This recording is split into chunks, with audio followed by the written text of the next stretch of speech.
But that was a lie.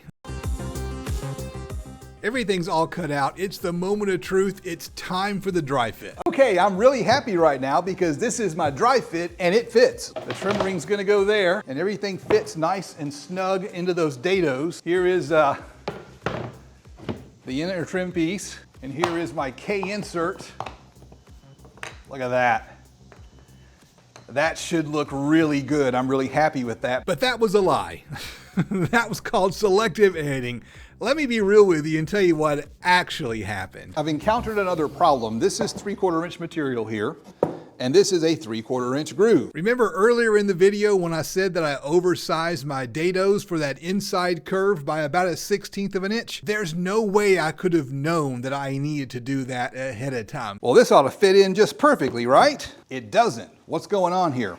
This is a perfect curve cut with the CNC machine. But these kerf bends aren't. They're like a segmented curve. So these segments create a situation where the nominal width is just a hair wider than 3/4 of an inch. One option is to redo this whole piece, which is expensive. What I'm gonna do instead is I'm gonna try to clamp this down to the CNC machine and try to orient it so that I can go back and recut this groove and oversize it by 1/16 of an inch. 3 hours later. So I've done that. Now that I've got several prototypes laying around, I've started labeling them. Let me show you that it fits.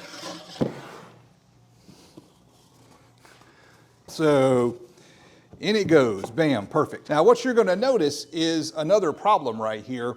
This piece ends here, which means I've got to join it to another piece. What I've worked out is that I can put a brace right here and butt the other piece up here, glue and nail both of these to the brace, and I'll have a continuous line. So here is my problem. I used a router bit to do my kerfs so that they would bend together and get a good seal like that. But when I put it down into the dados, they don't seal up, especially here and here. So I've got these gaps. There'll be another big gap right over here, and that's not good. This is the bit that I use to make those kerfs, and so I've ordered some different bits. Both of these bits here are longer with less steep angles, and I'm hoping the less steep of an angle will make it easier for these to close up. But I don't want to recut all this because I don't want to burn through another MDF sheet